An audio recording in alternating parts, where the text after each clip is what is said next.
नमस्ते प्रणाम। हम मंजू वर्मा, जिला अम्बेडकर नगर टांडा से स्वागत बा मंजू लोकगीत 123 के चैनल पे। तो आप लोगन के बीच बहुत बढ़िया भैया टेस्टीदार विवाह गीत लेके आ है।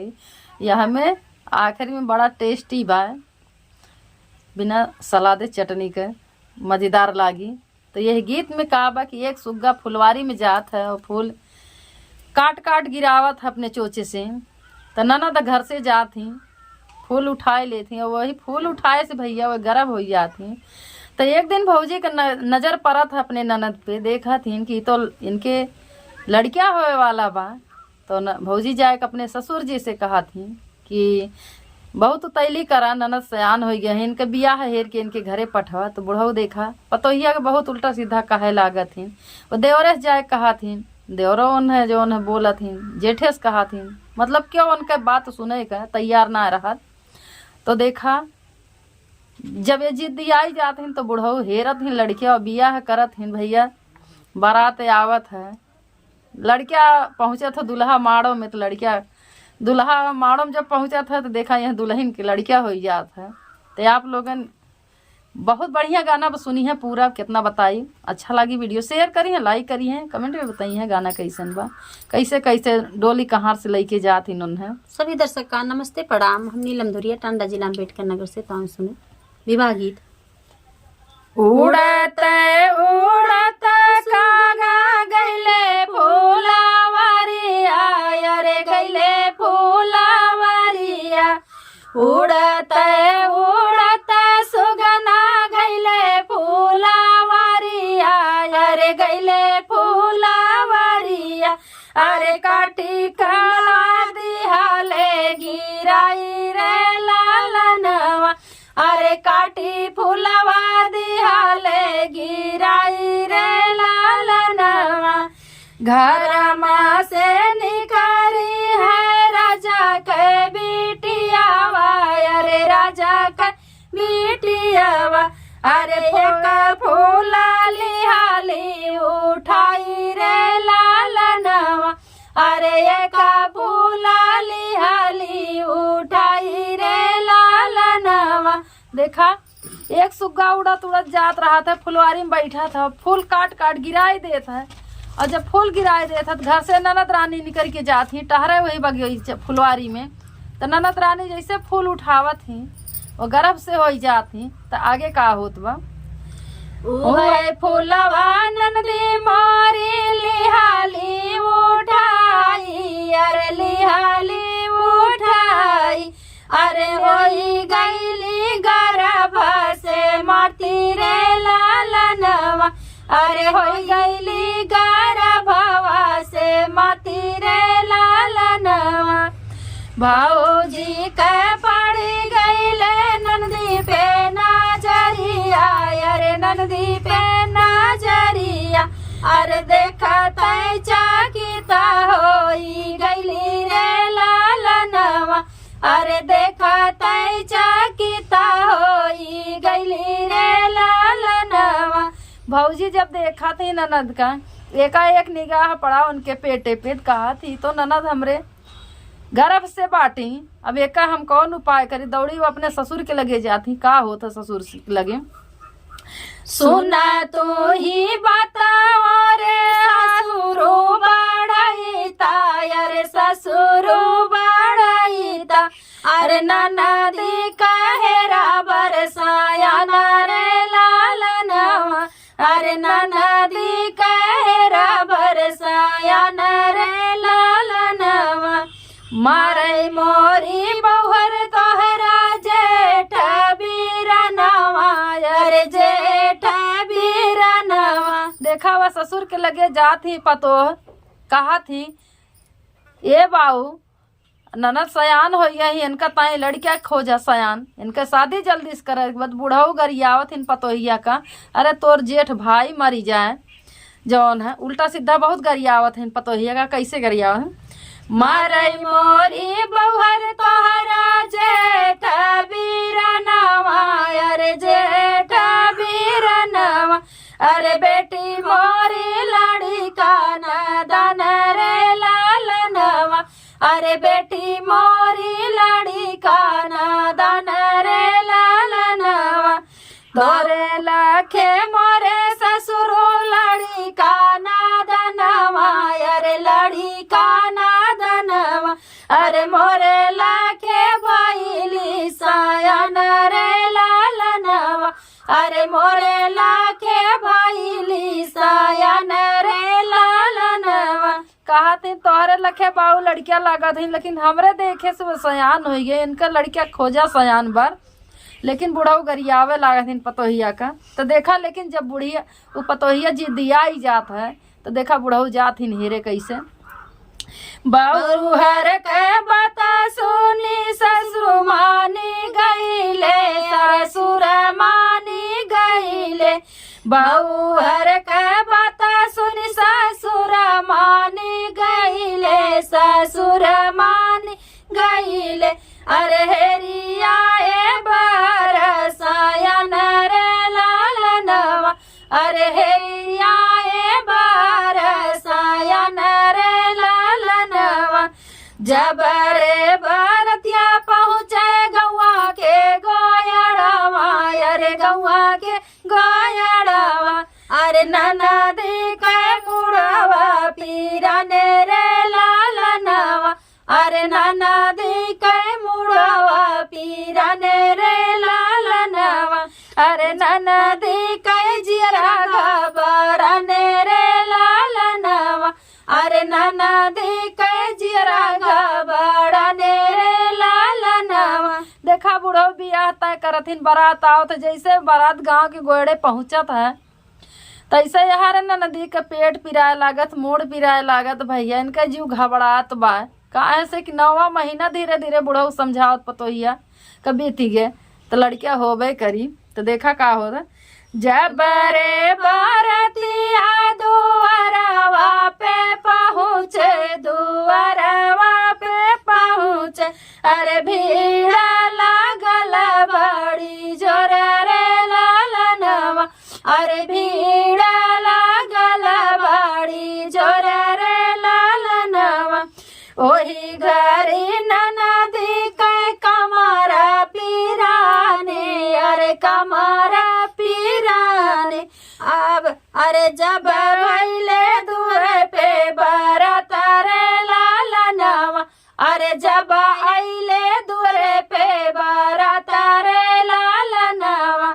जैसे दुआरे बारात पहुँचत बा तैसे ननद के बड़ी जोर से करियाव पिराए लागत बा भैया, और खूब भीड़ जमकी बा। घराती बराती सब देखे ताई यहाँ है दुल्हा। तो देखा का होत बा, जब रे बरतिया माड़ुआ में पहुँचे माड़ुआ में पहुँची अरे ननदी के भैले नंद लाल रे लालनवा अरे ननदी के भैले नंद लाल रे लालनवा अरे ससुर मोरे गैले खिसियाई रे लालनवा अरे ससुर मोरे गैले खिसियाई रे लालनवा।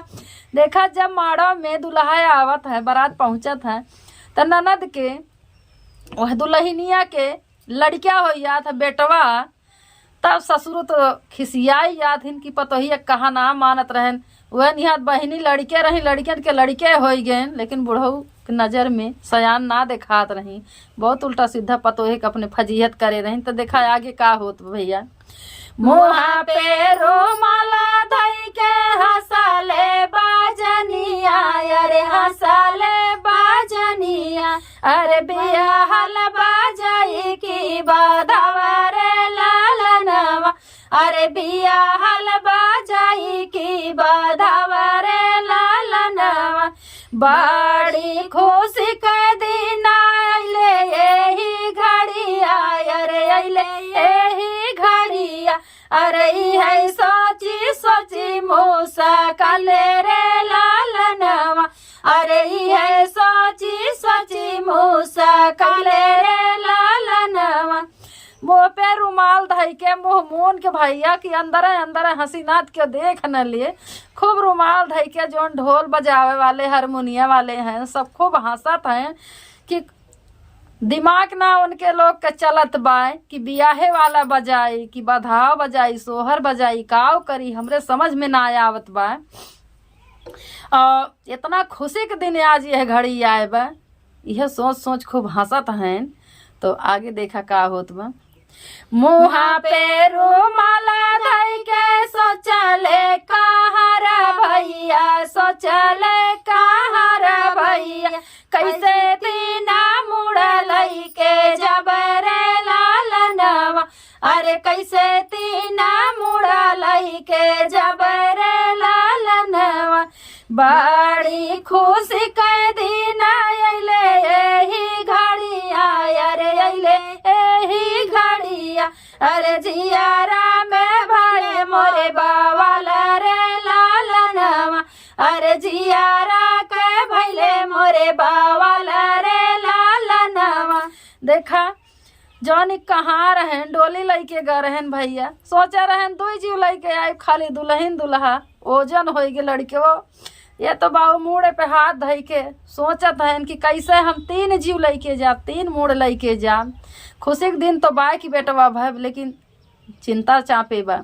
अब देखा जौन लड़का के वो लड़की के जौन बाप बा वो यह सोचत बा कि अब हमरे दिमाग ना चलत बा कि मिठाई खियाई कि सोठौरा खियाई का खियाई।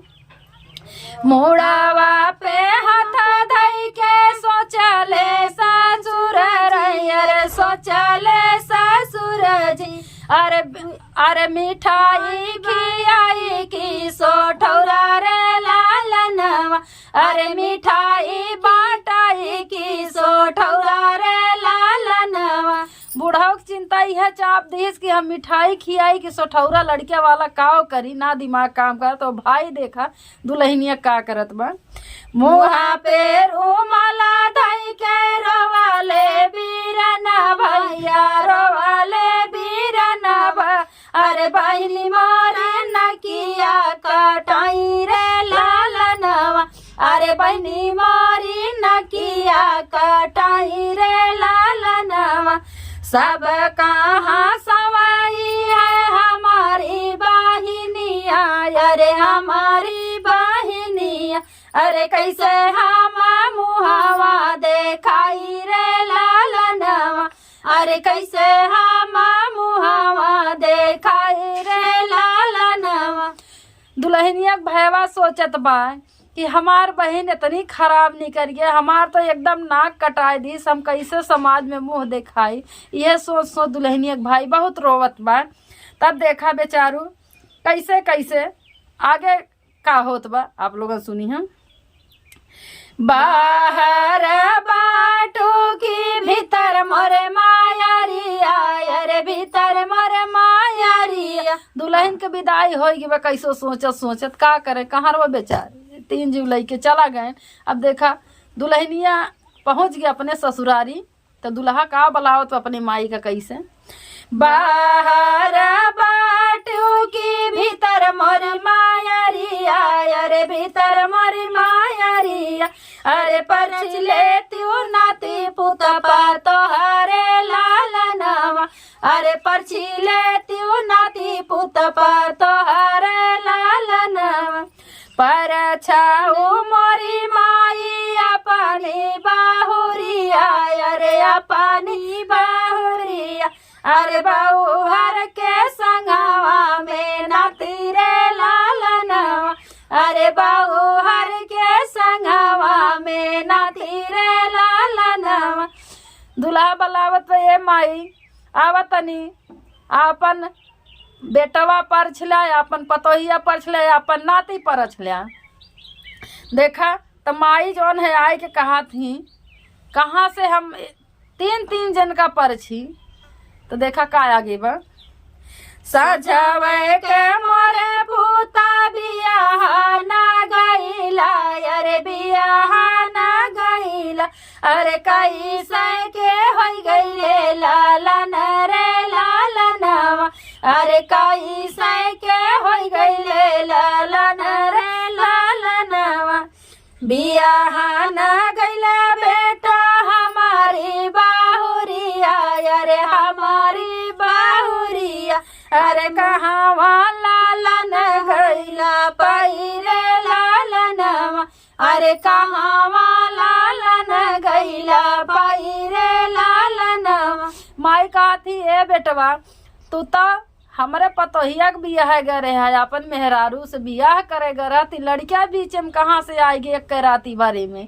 तो देखा बेटवा का बताओ माई से, दिन भर की है माई राजा कहना करिया, अरे राजा कहना करिया, अरे रतिया बीताए ससुर रे लालनवा, अरे रतिया बीताए ससुर रे लालनवा, अरे यही साई भैले मोरे बेटा रे लालनवा, अरे यही साई भैले मोरे बेटा रे लालनवा, अरे यही गुना नतवा तो हर रे लालनवा, अरे यही गुना नतवा तो हर रे लालनवा। कहथिन ए माई तो उसे हम कहियो ना बतावत रहे, लेकिन जब हम नौकरी करे जात रहे ना तो वही अपने ससुररिया हम रुकत रहे है।